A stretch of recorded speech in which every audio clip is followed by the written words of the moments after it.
Hey guys, welcome back to Mo's Game Table. Today we're going to take a look inside By Stealth and Sea, Italian human torpedo attacks during the Second World War.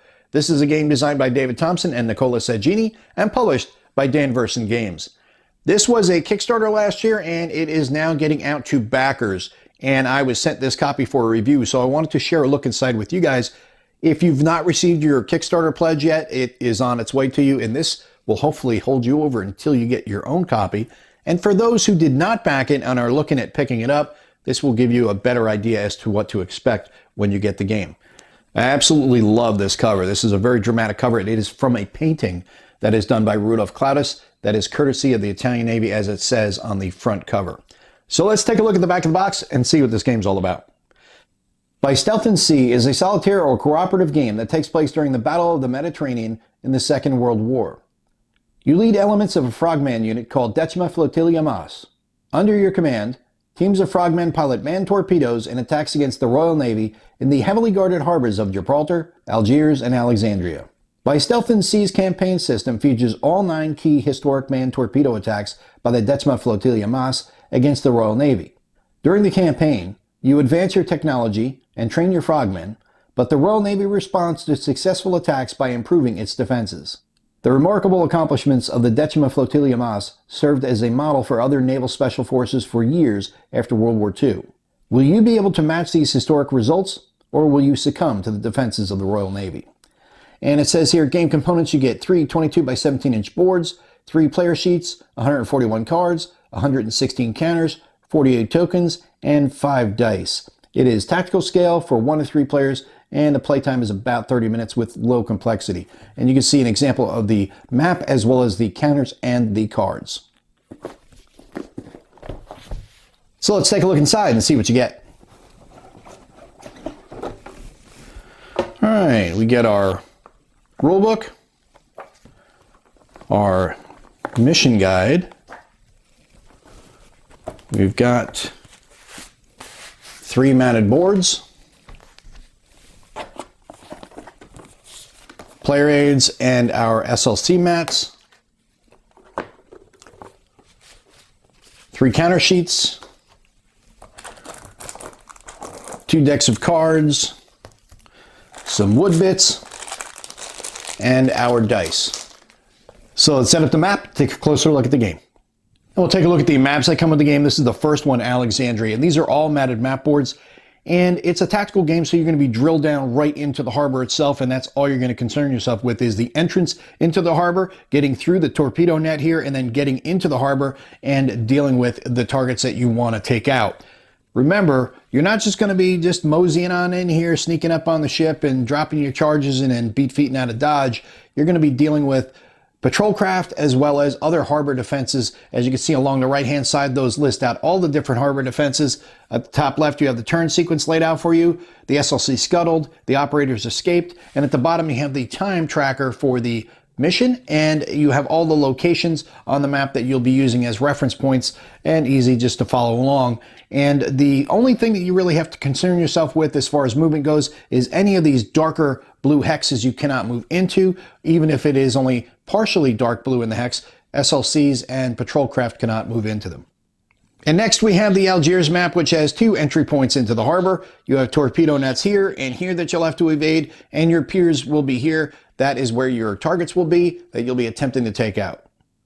And lastly, we have the Gibraltar mission, which has 2 entry points here and here to evade the torpedo nets. And we'll take a look at the SLC mats that come with the game. There are 3 of them. We only need to look at 1 because they're all identical. You have a location here for your operators. Along the bottom, this is the different aspects of your SLC that could take damage. Then you have other things that you'll be keeping track of with those wood bits at the top. You have your pilot ops, repair, and stamina. These are all your skill check numbers. This tells you how many dice that you'll roll when you need to do a skill check, and then you'll have to roll that dice and then match the skill number. And we'll take a look at the player aids that come with the game. The first is the turn sequence reference, breaking down all steps of the turn, as well as at the bottom giving you the fault effect reference. And we'll take a look at the SLC action reference, which gives you the action you can try, the state the SLC must be in, what it's going to cost you action points wise, the skill check value, and then the description of the action. Then we have the custom campaign operator roster, which gives you all the different operators and the years they are available. And we have the historic campaign after action report, and the custom campaign after action report. Both of these can be used to keep track of all the different missions you have so you have a living record of how you did in each one.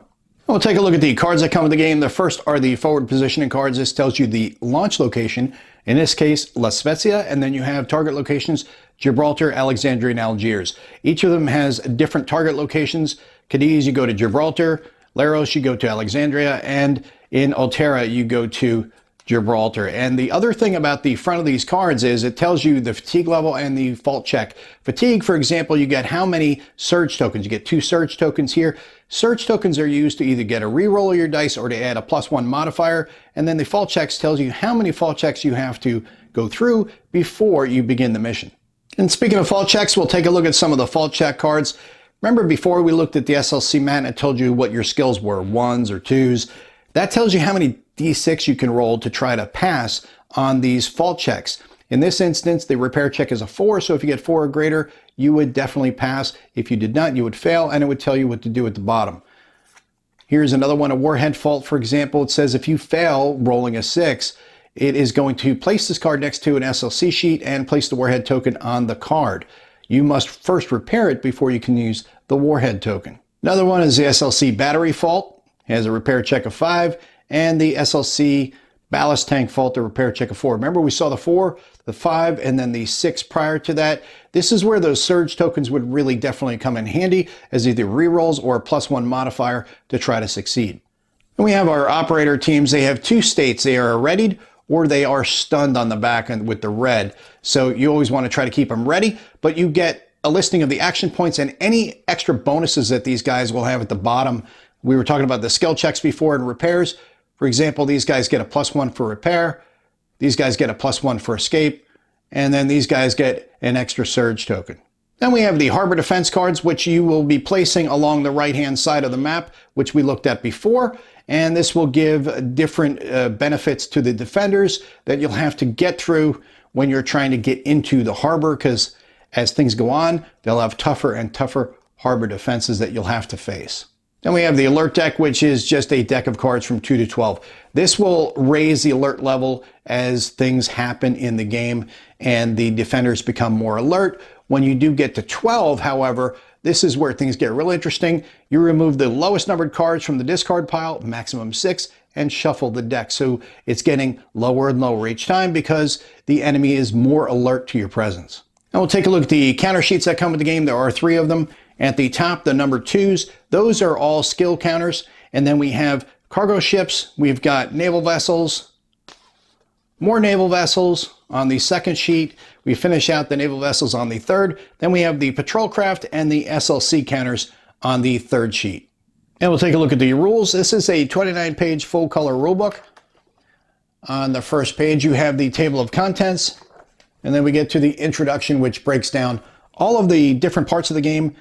The Solitaire Cooperative Play, How to Use the Book, Mission Guide, which is the next book we'll look at, as well as the companion book, which can be downloaded from the DVG website. The components are all listed out for you with examples of what they are, so you can easily find and know what each of them is. Then we get into the mission overview, mission setup, and then how to use all the different counters, the dice, the time tokens, your defense cards, all the components we've looked at. And then we have an illustrated example of the setup here for the first mission, and it breaks it all down to you for you in numbers, and you can follow along on the previous page there.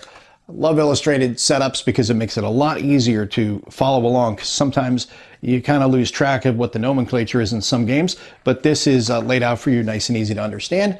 And then we get into playing the game overview, the SLC actions and action points, the operator cards, all the things we've looked at, the skill checks and talked about, the surges, so you can get your +1 modifier, or you can get a reroll, fault checks, the fault check effects, game board counters and movement, forward positioning phase, the fault check phase, and then the SLC phase itself, which is the meat of the game. And that's where you're going to be doing all of your actions to get into the harbor, lay your charges on your target, and take them out. And it all is broken down for you here. And then you have your escape to finish that out. Then we get to the harbor defense phase, where it talks about the alert deck and the harbor defense deck and the different types of defenses available. You have searchlights, underwater dive teams, patrol craft, and how those are handled, the movement around as they're looking for you, which I think is pretty neat. You have your craft movement here.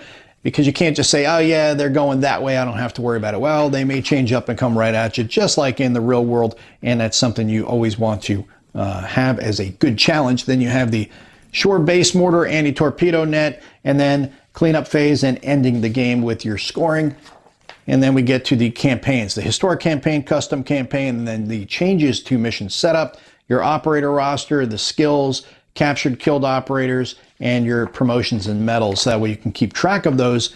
And then the technology advancement chart is here on the page 24. And then you have your technology advancements, the fall cards, the SLC, breathing gear, your wetsuits, warheads. All these things will advance in technology as the war continues on, and you learn from doing. Then we have references on page 29, and then we are at the back of the rule book. And we'll take a quick look through the mission guide. This is pretty straightforward. It's a listing of all 9 missions and their setups. You have that each of the missions listed out there on the table of contents. If you want to play a specific mission, you can just easily look up the page and go right to it. Mission 1, BG2. It starts off with the mission overview, the mission setup. It's all listed out for you, and then you have the illustrated example of the mission setup before you even kick things off. And then we go right into mission 2, and it's going to do this for each of the missions all the way through. And then you can also, like we said in the rules, combine these into a campaign, and you see you're all over the place. Gibraltar, Alexandria, and at the top right it gives you the date and time so you can follow along with the historic path of the different missions. And see a good wide variety of different missions here in this scenario book. And then we finish it off with the last one, and we are at the back of the mission book. And that is a look at everything you get inside of By Stealth and Sea, Italian human torpedo attacks during the Second World War. This is a game designed by David Thompson and Nicola Seggini and published by Dan Versen Games. Outstanding component quality from DVG, fantastic production, beautifully matted maps. The counters are nice and thick. The rule book, the mission guide, all full color glossy and big text, lots of illustrated examples play and illustrations to follow along with for setup. That's fantastic.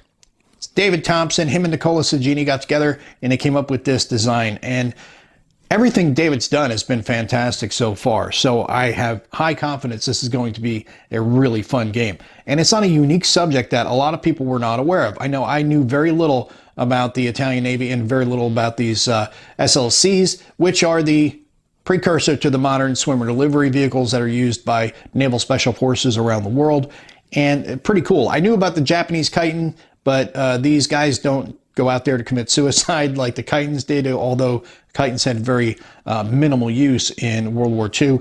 These also had some issues, and you're going to have to deal with the same issues they did in the game, and I think that is really cool. Not just are you trying to take out targets, but you're going to have to deal with the faults that these guys had to deal with. This was cutting-edge stuff. These guys were frontiersmen in this technology, and that's why today modern naval special warfare is still using techniques that these guys pioneered.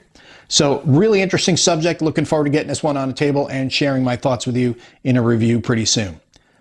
Well, I hope that helps you guys out if you've been curious about this one. You have any comments or questions, post them down below. Thanks for tuning in, guys. See you next time.